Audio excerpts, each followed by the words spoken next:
Hello guys, my name is Saurabh Sharma. इस video में हम लोग समझेंगे some applications of trigonometry class 10th NCERT class 10th। मैं एनसीईआरटी से पढ़ा रहा हूँ। क्लास 10 चैप्टर जो है चैप्टर 9 है और कई सारी किताबों में इसी चैप्टर को दूसरे नामों से भी पढ़ा जाता है, हाइट एंड डिस्टेंस से। तो हाइट एंड डिस्टेंस, अगर आपकी बुक में हाइट एंड डिस्टेंस है तो वो सेम ही चीज़ मैं इसमें समझाऊंगा, सेम ही कॉन्सेप्ट है, सारी चीज़ें, बस नाम अलग है, हाइट एंड डिस्टेंस। और ये एनसीईआरटी में लिखा हुआ है some applications of trigonometry, same ही चीज़ है, ठीक है। तो class 10th class chapter number 9 NCERT से पढ़ा रहा हूँ और ध्यान से समझिएगा, ठीक है। क्लास 10th एनसीईआरटी, ठीक है।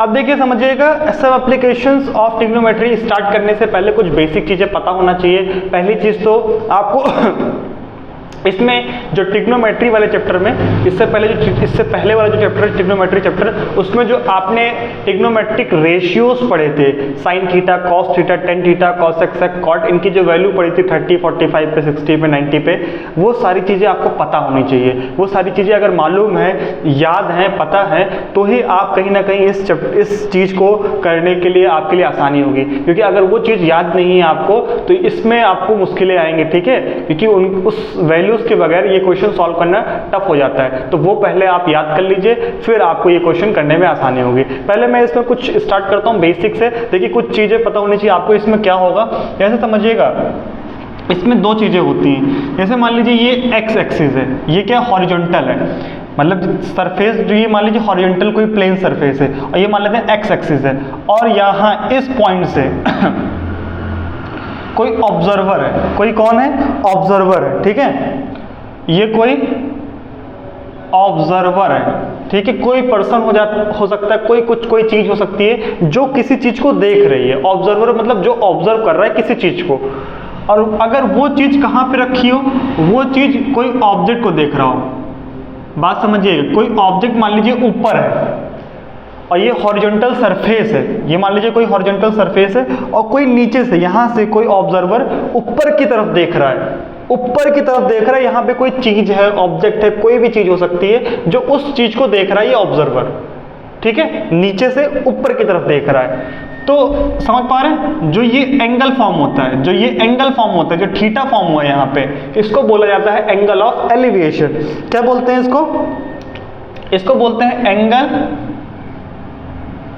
Of elevation, angle of elevation. मेरी बात समझ में आ रही है कि नहीं? इसको बोलते हैं एंगल ऑफ एलिवेशन। बात समझ में आई? जब भी कोई हॉरिजॉन्टल प्लेन सरफेस, नीचे से कोई ऑब्जर्वर कोई ऊपर वाली ऑब्जेक्ट को देख रहा हो तो जो एंगल फॉर्म होता है हॉरिजॉन्टल के साथ में, that is angle of elevation. दूसरा कॉन्सेप्ट समझिएगा, दूसरा ये होता है, ऐसे मान लीजिए कि ये हॉरिजॉन्टल सरफेस है। क्या है? ये हॉरिजॉन्टल सरफेस है और ये ऑब्जर्वर है। ये क्या है? और ये किसी ऑब्जेक्ट को देख रहा है जो कि यहाँ पे है, ठीक है। ऑब्जेक्ट देख रहा है यहाँ पे डाउन में, मतलब ऊपर से कोई चीज नीचे की तरफ देखी जा रही है, ऊपर से नीचे की तरफ कोई चीज देखी जा रही है। तो यहाँ पे जो ये एंगल फॉर्म होता है, इसको बोलते हैं एंगल ऑफ डेप्रेशन। इसको क्या बोलते हैं? Angle of depression. Angle of depression. मेरी बात समझ में? Angle of depression. बात समझ में? जब नीचे से कोई ऊपर की चीज देखी जाती है तो एंगल ऑफ एलिवेशन फॉर्म होता है। जब ऊपर से कोई चीज नीचे देखी जाती है तो एंगल ऑफ डेप्रेशन फॉर्म होता है। भाई बात समझ में आ रही है कि नहीं आ रही? ठीक है, आइए मैं एक्सरसाइज को स्टार्ट करता हूं और बारी बारी सारे क्वेश्चन समझते हैं। अब देखिए क्वेश्चन नंबर 1 स्टार्ट करने जा रहा हूं। एक्सरसाइज 9.1 क्वेश्चन नंबर फर्स्ट क्या कह रहा है, देखिए समझिएगा। क्वेश्चन को समझते हैं और इन क्वेश्चन को करना आसान हो जाता है अगर आपको ट्रिग्नोमेट्रिक रेशियोज की मतलब रेशियोज पता हो, वैल्यूज पता हो। और दूसरी चीज, क्वेश्चन को पढ़ करके एक रफ डायग्राम बनाना आ जाए। ठीक है, क्योंकि इस क्वेश्चन में आपको लैंग्वेज दी जाएगी, डायग्राम नहीं दिया जाएगा। और मेन इंपॉर्टेंट क्या है, अगर आपको डायग्राम बनाना आ जाएगा तो आपके लिए क्वेश्चन आसान हो जाएगा। ठीक है, तो क्वेश्चन को पढ़ करके समझिए कि डायग्राम, रफ डायग्राम कैसे बनाया जाए और आसानी से किया जा सकता है, रफ डायग्राम बन जाएगा। तो ठीक है, समझते हैं। अ सर्कस आर्टिस्ट, ये कहानी के तौर पे दिया जाएगा और बहुत देखिए समझिए क्या कह रहा है। एक circus artist is a climbing a 20 metre long rope. एक 20 मीटर लंबी रोप है, एक सर्कस आर्टिस्ट क्लाइंब कर रहा है, which is tightly stretched and tight from the top of the vertical पोल।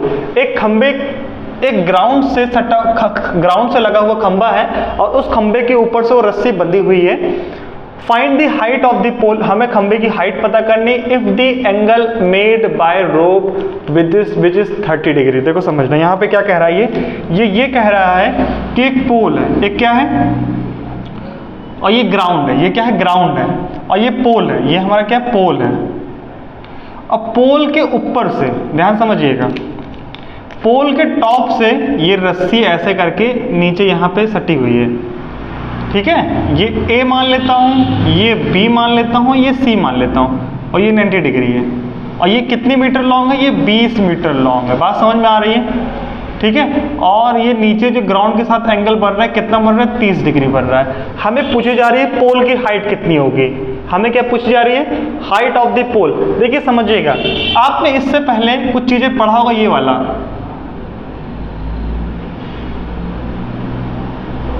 ये वाला रूल, ये क्या होता है समझिएगा, देखिएगा। इसको बोला जाता है साइन थीटा, P अपॉन में H, B अपॉन में H cos theta, tan theta, ठीक है, P अपॉन में, फिर कॉट, फिर कॉसेक, सेक, ऐसे करके है ना। तो ये चीजें भी आपको कहीं ना कहीं पता होना चाहिए। देखिए राइट एंगल ट्रायंगल बन रही है और ये एंगल दे रखा है, एंगल सी 30 डिग्री। तो एंगल के सामने वाला क्या होता है, परपेंडिकुलर। एंगल के सामने क्या हो जाएगा, तो ये हो जाएगा परपेंडिकुलर P, और ये बेस, और ये हाइपोटेनस। बताइए बात समझ में आई कि नहीं? थीटा के सामने वाला होता है साइड परपेंडिकुलर, थीटा के सामने वाली साइड परपेंडिकुलर होती है, और ये बड़ी साइड हाइपोटेनस और ये बेस हो जाएगा। बात समझ में आ रही है? अब देखिए समझिएगा, समझिएगा, हमें पोल निकालना है, यानी कि हमें हाइट ऑफ द पोल पता करनी है, यानी परपेंडिकुलर। तो हमें इसमें दो चीजें पता होनी चाहिए। अगर हम साइन थीटा लगाते हैं, देखो साइन थीटा क्या होता है, P अपॉन में H। तो P हमें पता करना है, H तो हमें दे रखा है ना, H हाइपोटेनस तो दे रखा है ना 20 मीटर। तो इसमें यही कॉन्सेप्ट आपको पता करना होता है कि हम लोग क्या लगाएं कि एक चीज दी रखी हो और दूसरी चीज पता करनी हो। ठीक है, आसानी से पता हो जाएगा। देखिए समझिएगा, साइन थीटा दे रखा है, कितना दे रखा है, ये दे रखा है समझिएगा बात को, बात समझे? देखिएगा, देखो कैसे सॉल्व करते समझिएगा। इन ट्रायंगल ABC ट्रायंगल है, कौन सा ट्रायंगल है, ABC। ठीक है, बात समझ में आ रही है? और साइन थीटा क्या होता है बताइए, साइन थीटा क्या होता है, साइन थीटा होता है, देखिए ध्यान समझिएगा, साइन थीटा, और थीटा कितना दे रखा है, 30 डिग्री।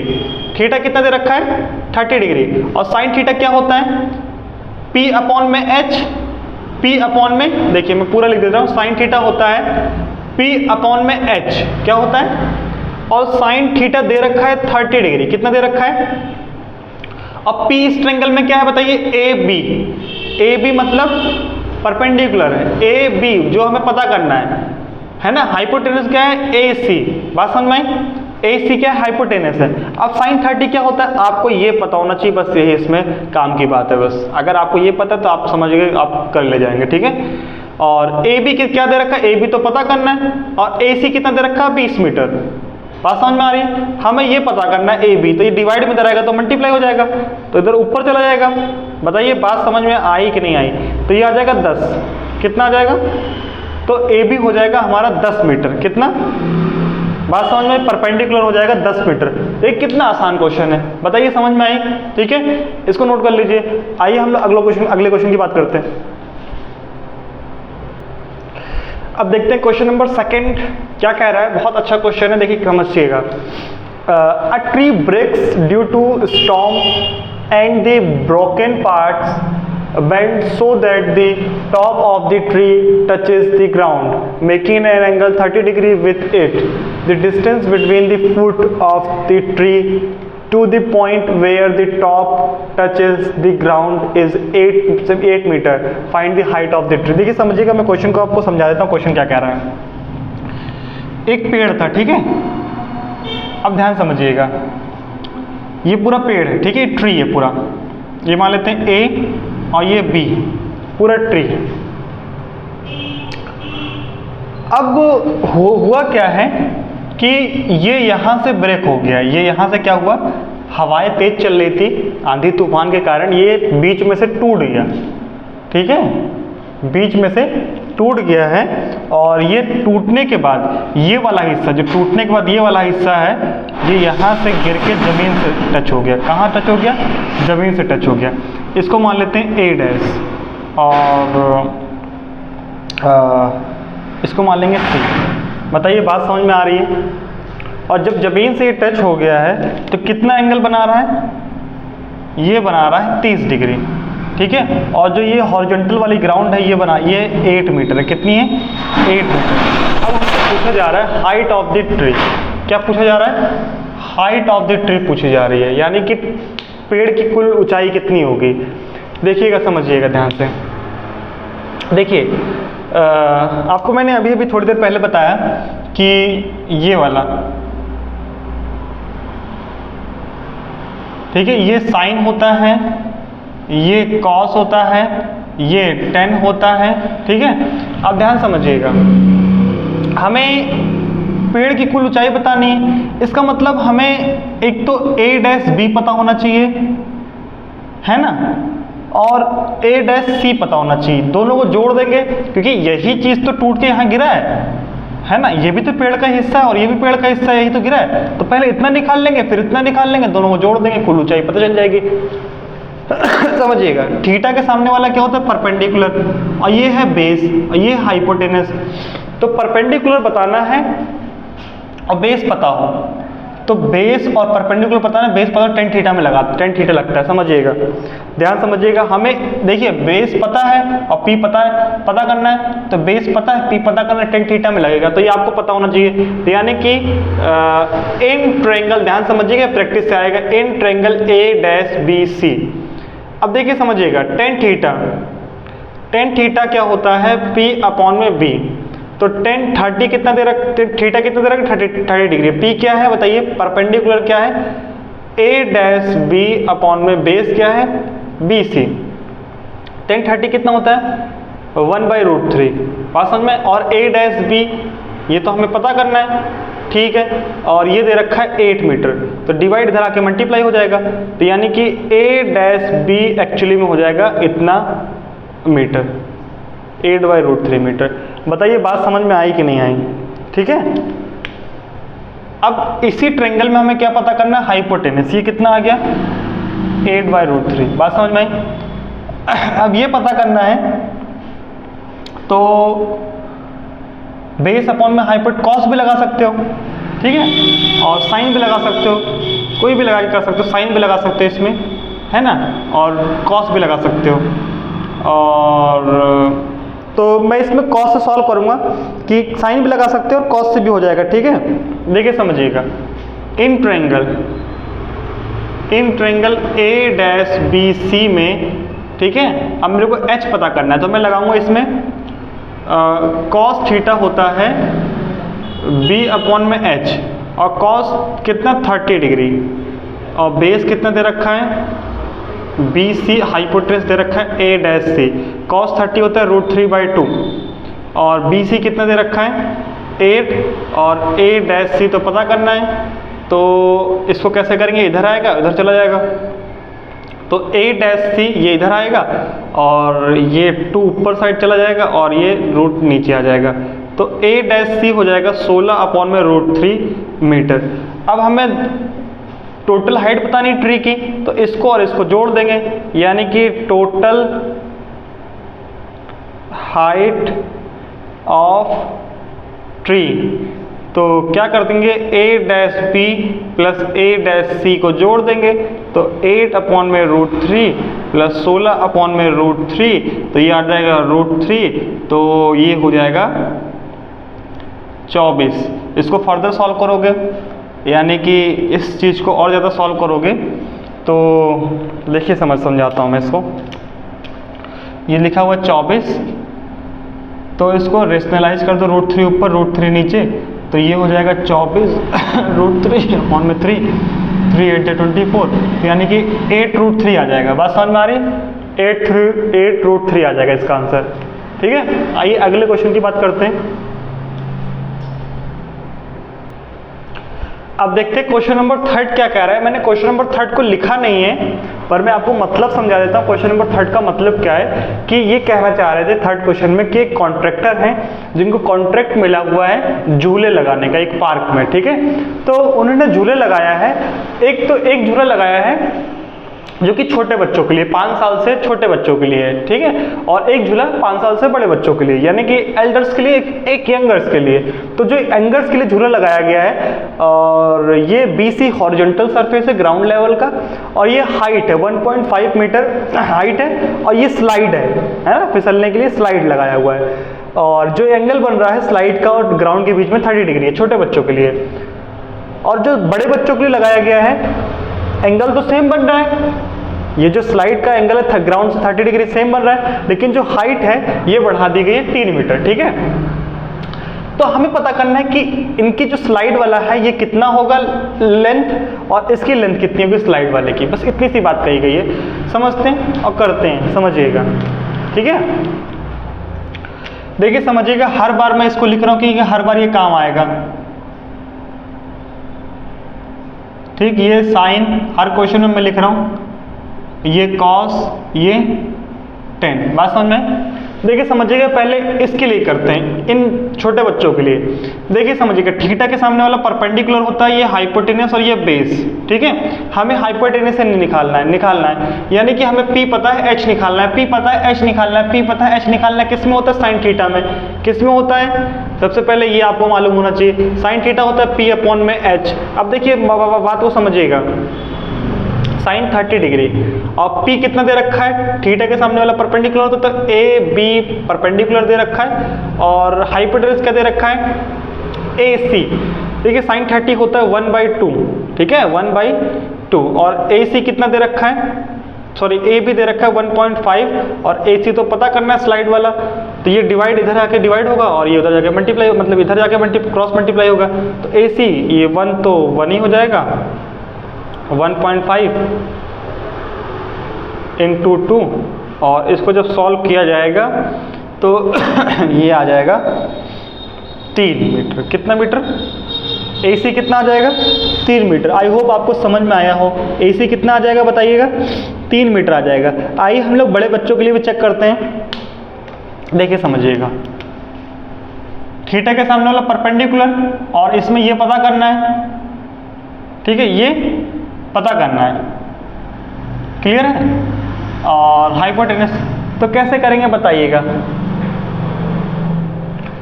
इसमें भी हम लोग लगा देंगे साइन थीटा, यानी कि साइन थीटा होता है P/H। साइन 30 डिग्री कितना, साइन 30 डिग्री, और P कितना दे रखा है? PQ है ना, परपेंडिकुलर क्या है? P/Q, और हाइपोटेनस क्या है? PR। साइन 30 1/2, PQ 3 मीटर, और ये दे रखा है PR, तो पता करना है।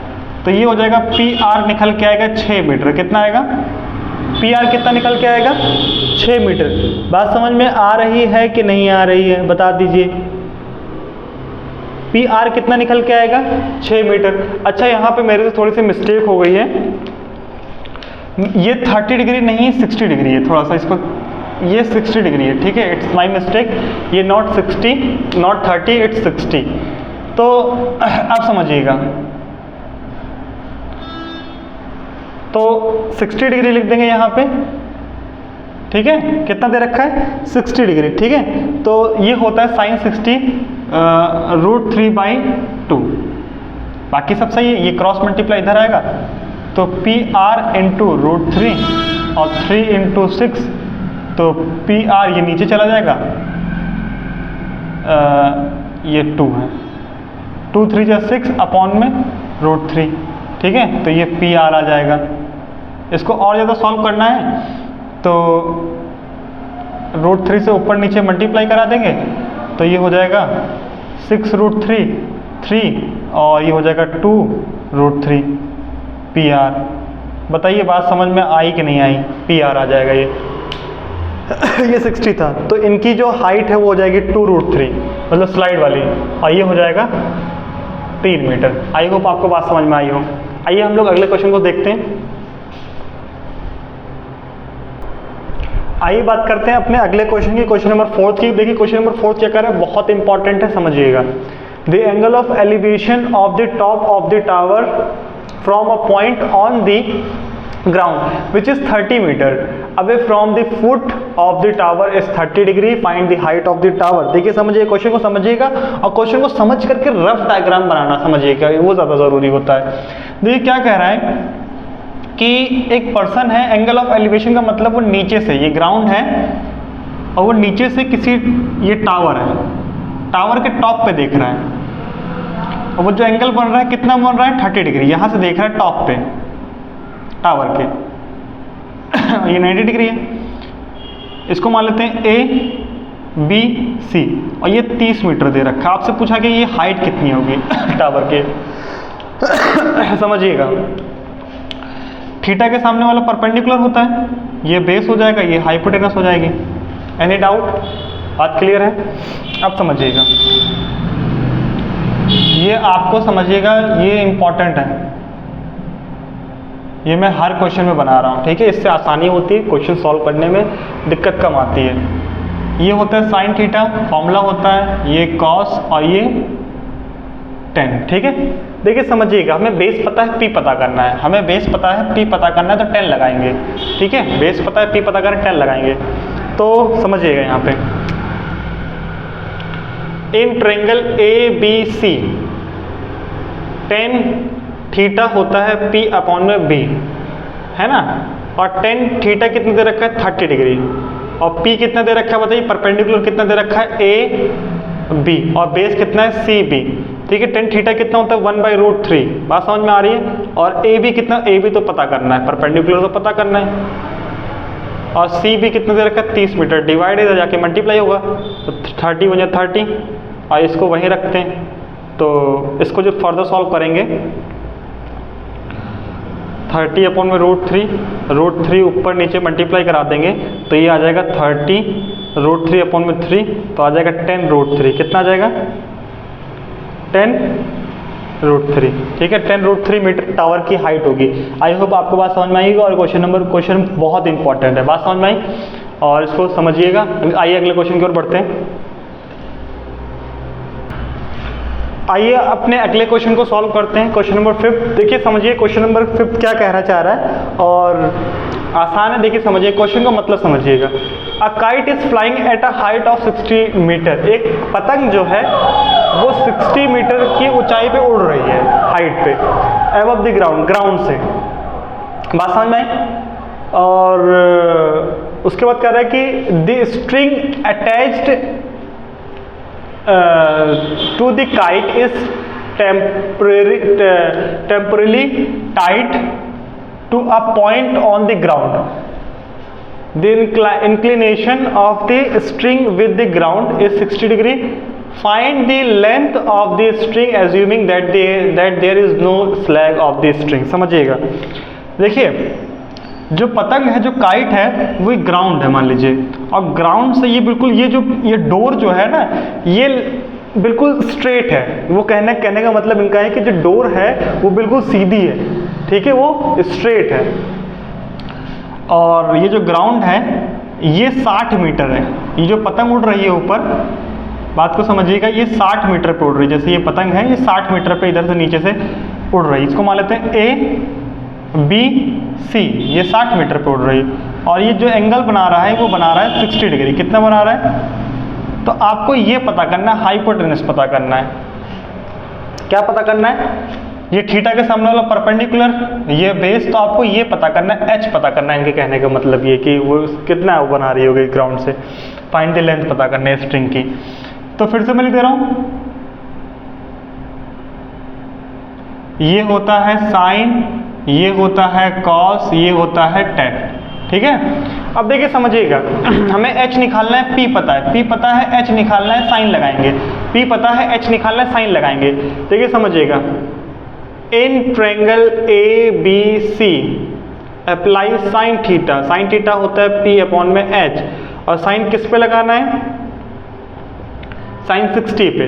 बात समझ में? तो p कितना दे रखा है, AB, और ये कितना दे रखा है, हाइपोटेनस कितना दे रखा है, AC। और आपको यहाँ पे पता होना चाहिए कि जो साइन 60 कितना हो जाएगा, उसको ध्यान में, साइन 60 यहाँ पे लिखिएगा √3/2, ये वैल्यू आपको पता होना चाहिए। AB कितना दे रखा है, AB 60 दे रखा है, और AC पता करना है, तो डिवाइड होगा, मतलब ये डिवाइड दे रखा है, यहाँ जाके मल्टीप्लाई हो जाएगा, तो AC 60 और ये 2 से ऊपर उधर मल्टीप्लाई हो जाएगा, और ये इसको जो सॉल्व करेंगे तो ये आ जाएगा, ये आ जाएगा यहाँ से 120 अपॉन में √3, इसको और ज़्यादा सॉल्व करेंगे तो 120 अपॉन में √3 इंटू √3, तो ये आ जाएगा 120 √3 अपॉन में 3। ठीक है, और ये यहाँ से निकल के आएगा 40 √3, कितना निकल के आएगा, तो AC ये आ जाएगा, AC 40 √3। बताइए बात समझ में आई कि नहीं आई? जो पतंग उड़ रही होगी 40 √3 मीटर उड़ रही होगी, 40 √3 मीटर ऊपर उड़ रही होगी, मतलब ऐसे ऐसे करके। ठीक है, ये जो डोर है इतनी लंबी होगी डोर। बात समझ में आई? ठीक है, आइए अगले क्वेश्चन की ओर बढ़ते समझिएगा। क्वेश्चन नंबर 6 देखते हैं, ध्यान से समझिएगा। क्वेश्चन नंबर 6 क्या कह रहा है, देखिए क्या कह रहा है कि 1.5 मीटर टॉल बॉय, कोई बॉय है 1.5 मीटर लंबा, is standing at this some distance from a 30 metre tall building, किसी 30 मीटर ऊंची बिल्डिंग के सामने वो खड़ा हुआ है। ठीक है, the angle of elevation from his eyes to the top of the building increases from the 30 to 60 metre is. देखिए वो बिल्डिंग की ऊंचाई पे देख रहा है, टॉप पे देख रहा है, तो एंगल ऑफ एलिवेशन मतलब ऑब्जर्वर किसी ऑब्जेक्ट को देख रहा हो ऊपर की तरफ, टॉप की तरफ। अब वो देखते देखते आगे भी बढ़ रहा है, उस बिल्डिंग की तरफ भी बढ़ रहा है, उस बिल्डिंग की ओर बढ़ रहा है, जा रहा है। ठीक है, समझिएगा, जैसे मान लीजिए ये बिल्डिंग है, ठीक है, ये ग्राउंड से, जैसे समझिएगा बात को, ये ग्राउंड से, जैसे मान लीजिए ग्राउंड है और ये बिल्डिंग है। ठीक है, ये क्या है, बिल्डिंग है, और ये यहाँ से टॉप पे देख रहा था, इस बिल्डिंग की कहाँ पे देख रहा है, टॉप पे देख रहा है मान लीजिए। ठीक है, यहाँ से, तो कितना एंगल बन रहा है अच्छा यहाँ पे रुकिए एक सेकेंड, इसको दोबारा से बना देता हूँ। जैसे समझिएगा ये बिल्डिंग है, ठीक है, और ये ग्राउंड है, तो बच्चे की हाइट कितनी है, 1.5 मीटर। कितनी है, 1.5 मीटर। ठीक है, वो यहाँ से ऊपर देख रहा है ऐसे करके, और जो ये डिस्टेंस बन रहा है इस पूरी जो ये है, ये 30 मीटर है। कितना है, बिल्डिंग की हाइट कितनी, 30 मीटर, और जो ये बन रहा है इसकी आंखों से एंगल ऑफ एलिवेशन जो बन रहा है वो 30 डिग्री बन रहा है, और वो धीरे धीरे आगे भी बढ़ रहा है। यहाँ पहुँच के इसके साथ में जो एंगल ऑफ एलिवेशन बना वो बढ़ करके कितना हो गया, 60 डिग्री हो गया। ठीक है, मान लेते हैं ये A पॉइंट है, B, C, D, E और F, समझिएगा तो वो आपसे कह रहे हैं कि आप लोग B और C पता करो। क्या पता करो, B और C पता करो, यानी कि B और C की, D और C की, कि वो यहाँ से इसकी ओर बढ़ के यहाँ तक आया तो वो कितनी डिस्टेंस ट्रेवल किया उसने, वो ऊपर देखते देखते आगे भी तो आ रहा है ना, तो वो यहाँ से यहाँ तक जब आया वो, तो उसने कितनी डिस्टेंस तय की, कितनी दूरी तय की, समझ पा रहे हो? तो कैसे निकालेंगे समझिएगा। आपको देखिए ये यहाँ पे खड़ा होकर बिल्डिंग के टॉप पे देख रहा था, अब वो यहाँ से उसका जो एंगल बन रहा था आंखों से वो 30 डिग्री बन रहा था, अब वो धीरे धीरे आगे भी चल के आया और ये C पॉइंट पे आके रुक गया। अब यहाँ से जो देख रहा है वो 60 डिग्री बन रहा है, तो इस पॉइंट से इस पॉइंट तक कितनी दूर वो चल के आया ये बताना है, डिस्टेंस बताना है। समझिए कैसे करेगा, समझिएगा। सबसे पहले देखिए मैं फॉर्मूला लिख देता हूँ वाला, ये वाला, ये हो जाएगा साइन, ये हो जाएगा कॉस, ये हो जाएगा टेन, ठीक है, ये ध्यान रखिएगा। अब देखिए ये है हमारा, समझिएगा ये बच्चे की हाइट है और ये बिल्डिंग की हाइट है। एक्चुअली बिल्डिंग तो ज़मीन से है, लेकिन यहाँ से निकालेंगे हम इसकी आंखों से। तो 30 में से अगर 1.5 चला जाएगा तो ये बचेगा 28.5। कितना बचेगा? तो एक्चुअली में जो बच्चे की हाइट मैंने माइनस कर दी है, समझिएगा, देखिएगा AF हमें दे रखा है 30 मीटर, ठीक है, AF कितना दे रखा है, तो AB निकालने के लिए हमें AF से माइनस कर देना होगा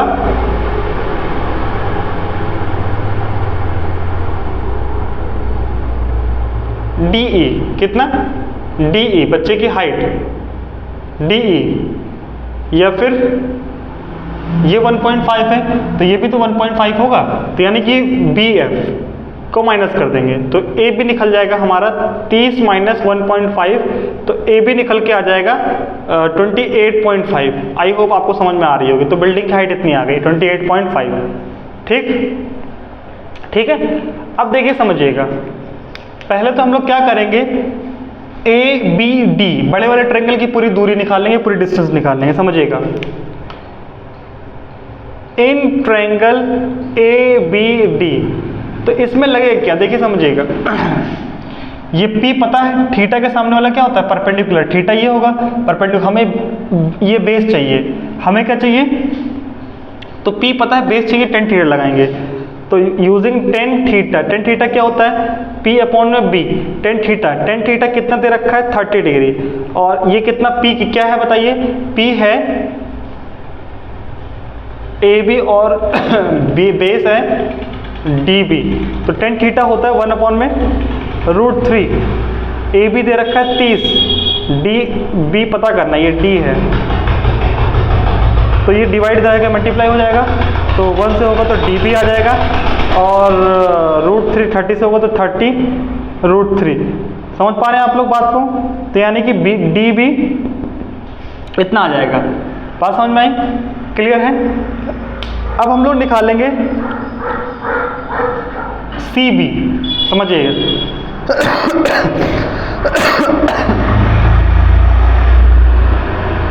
इन ट्रायंगल ABC में भी थीटा के सामने परपेंडिकुलर, ये बेस हो जाएगा, समझिएगा। तो tan थीटा इसमें भी लगाएंगे, tan थीटा बेस परपेंडिकुलर में बेस होता है, tan थीटा कितना हो जाएगा, tan 60 डिग्री, और P कितना दे रखा है, वही AB, और ये कितना दे रखा है CB, ठीक है, ये होता है √3, tan 60 √3, AB 30 दे रखा है, और ये CB दे रखा है, डिवाइड होगा तो इधर आके मतलब ये डिवाइड में दे रखा है, इधर आके मल्टीप्लाई होता है, इधर आके डिवाइड हो जाएगा, तो ये ऐसे हो जाएगा। तो CB जो निकलेगा वो निकलेगा कुल मिलाकर के √3 ऊपर नीचे मल्टीप्लाई कर देंगे तो 30 √3 अपन में 3, तो आ जाएगा 10 √3। समझ पा रहे हो? तो CB आ गया कितना, CB आ गया हमारा 10 √3। कितना आ गया, 10 √3। पूरा कितना था, पूरा था 30 √3, उसमें से 10 √3 माइनस कर देंगे।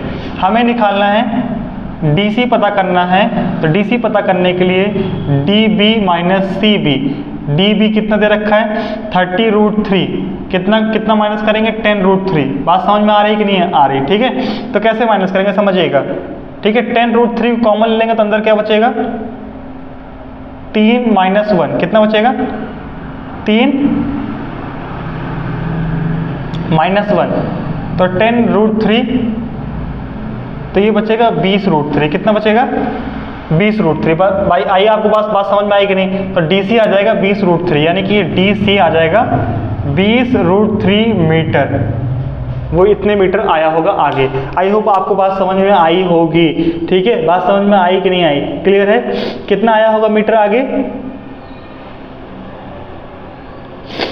20 √,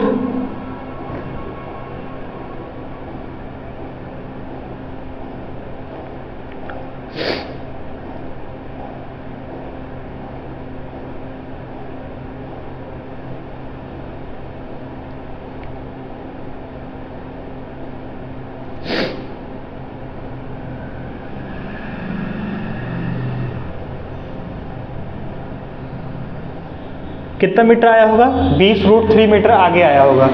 ठीक है, आई होप आप बात आपको समझ में आई होगी। ठीक है, अगर कोई प्रॉब्लम है तो प्लीज कमेंट सेक्शन में बताइएगा। क्वेश्चन समझ में आ रहा है कि नहीं आ रहा है, कॉन्सेप्ट समझ में आना चाहिए। ठीक है, क्लियर है। और इस क्वेश्चन को आप देखिएगा, मुझे बताइएगा। बाकी इसके आगे के क्वेश्चन वो दूसरे पार्ट में आएगा, सेकंड वीडियो बनेगी, उसमें सारे क्वेश्चन बताऊंगा। बाकी को क्वेश्चन इस वीडियो में केवल 6 तक क्वेश्चन बता रहा हूँ, अगले वाले वीडियो में इसके बाद वाले 6 क्वेश्चन जो बच्चे वो बताऊंगा। ठीक है, इसमें सारे क्वेश्चन दोबारा देखिएगा, समझिए कॉन्सेप्ट में। अगर इसमें कुछ चीज समझ में आ रही है तो मुझे बताइए, कमेंट सेक्शन में बताइए, ताकि मुझे पता चल जाए कि आपको ये चीज प्रॉब्लम है, समझ में नहीं आ रही, मैं दोबारा समझा सकता हूँ, दोबारा समझाऊंगा। ठीक है, और इस क्वेश्चन को देखिएगा, आंसर आगे पीछे हो सकता है, मगर कॉन्सेप्ट सही है, कॉन्सेप्ट समझिए को और करने की ट्राई कीजिएगा। ठीक है, और डायग्राम भी आप रफ बना लेंगे तो आपको समझ में आएगा जल्दी से। ठीक है, और वो वैल्यूज याद कर लीजिएगा। ठीक है, आज के लिए बस मतलब इस वीडियो में बस इतना ही। बाकी आपने अगर चैनल को सब्सक्राइब नहीं किया तो चैनल को सब्सक्राइब कीजिए, ज़्यादा से ज़्यादा लाइक कीजिए और शेयर कीजिए।